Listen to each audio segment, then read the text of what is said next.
Happy holidays, all my comic collecting friends out there in YouTube land. Comic Hoarder here. Hope everyone had a great holiday, safe, happy holiday with their families. I had a Merry Christmas, very Merry Christmas, in great part to this incredible gift my friend Comix Quest sent me.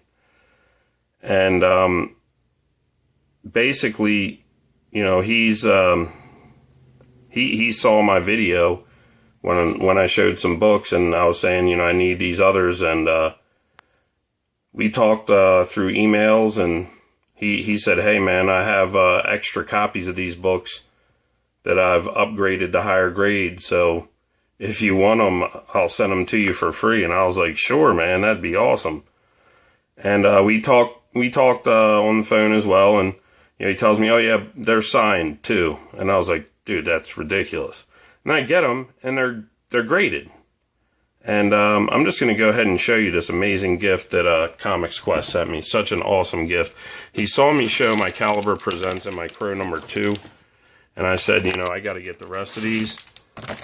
And he sent me, and these are his lower grades. He's got like 9.4s and 9.6s of these books. But sent me a PGX certified 9.0 Crow number 3 with white pages, and it's signed by James O'Barr.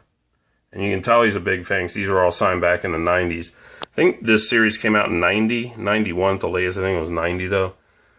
But yeah, PGX doesn't certify stuff that's already signed, but I know what James O'Barr's signature looks like. It looks legit.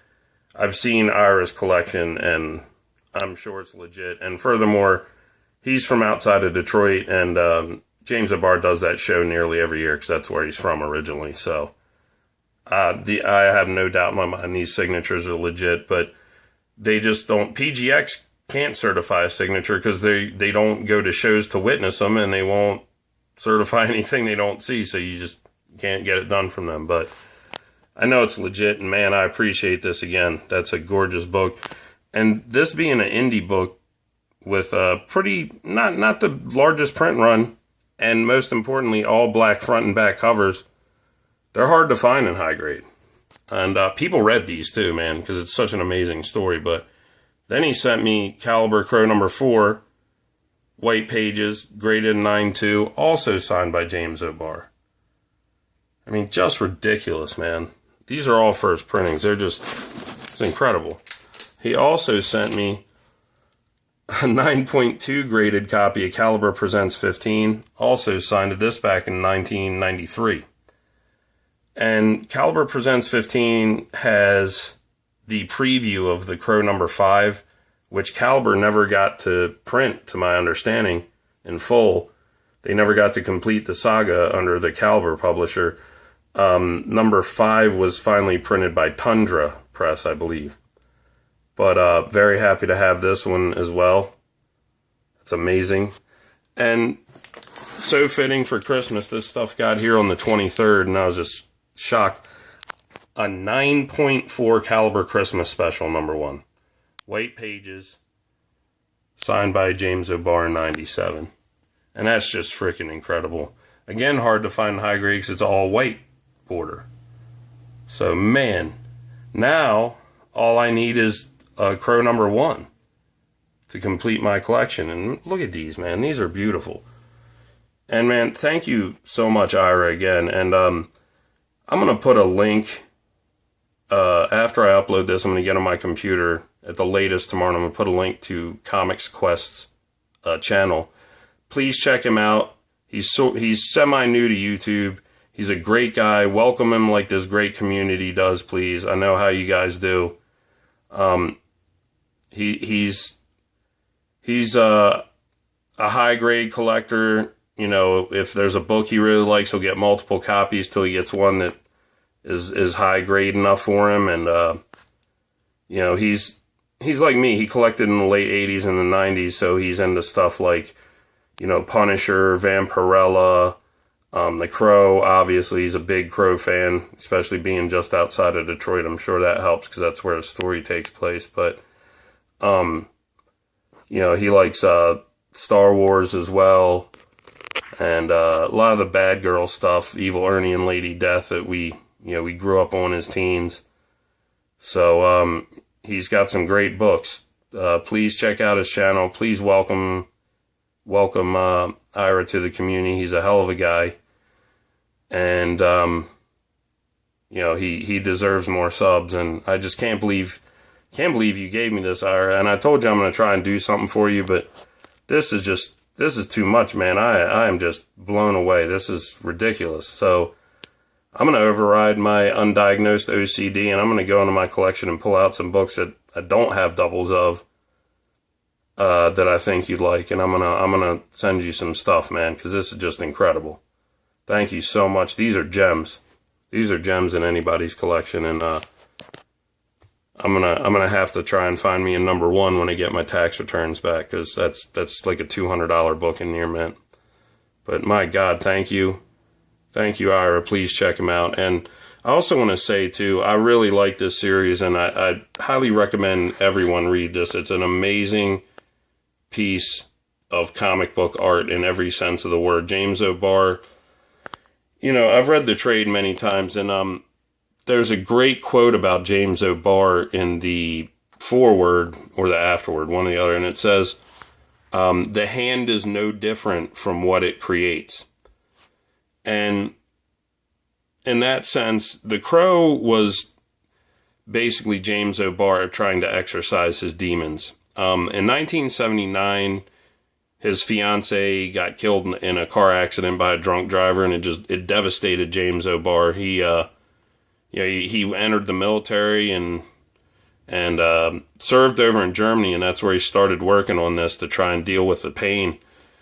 And he moved back to the U.S., to Detroit, and worked odd jobs. And I believe he started working on this book in 80 or 81, and he didn't get it finished till 1990. Because it was such a painful I mean, one, he's not on a schedule. He's a guy doing it for himself and trying to get it published. But it was a painful experience for him. He was trying to exorcise these demons. And if you read this story, it's different from the movie, which I also love the movie.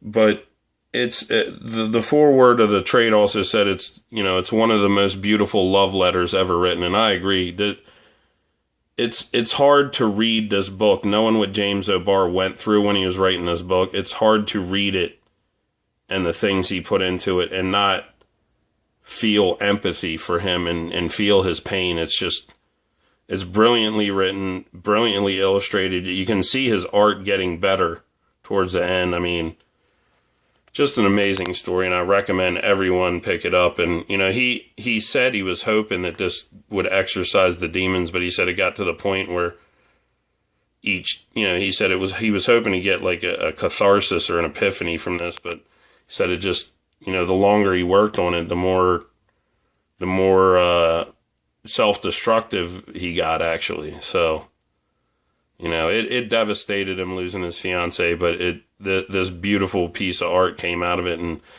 everybody should check it out. But on to the movie. You guys know I'm a huge fan of Bruce Lee, and his son Brandon was cast in the first Crow movie, which is definitely the best, and I really like that movie. And he died making that movie. He died young, just like Bruce Lee did. And the movie's different from the books in many ways, but first of all, it's because it's a movie. They'll change stuff to fit it into a movie, but also because Brandon Lee died, they had to rewrite some stuff to be able to make the movie with the footage they had done. So that was a big part of it. But even though the movie's different, I really like it. And James O'Barr first said he wanted Johnny Depp actually to play the Crow, and this is back in 93. 94. I think the movie came out in 94, so it was probably like 93, before Johnny Depp was popular and everything.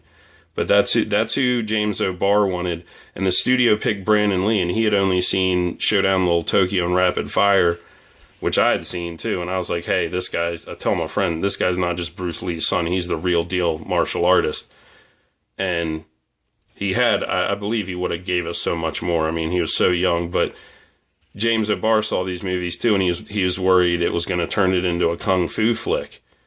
And he said then he saw Brandon Lee on set and the way he delivered the lines. He was like, holy shit, yeah, you got it right. That's the guy, no one else. So he really fell in love with Brandon's performance. And I know James O'Barr approved of all the changes to the script because he did a brief cameo in the movie. So, yeah, it sucks Brandon Lee had to die to give us that movie, but it really is. It's a great movie that still holds up, and I heard they're going to remake it, and I hope they don't screw it up because, to me, the original still holds up well. But, yeah, sorry for rambling, but I really do love this series, and thank you so much again to Ira, Comix Quest, for making my Christmas a very merry one, and for this ridiculously generous gift. And I'm picking up a book from my store next week, and then I'm going to send you some stuff out, buddy. I really appreciate it. And again, guys, please welcome Ira to the community. Please check out his channel.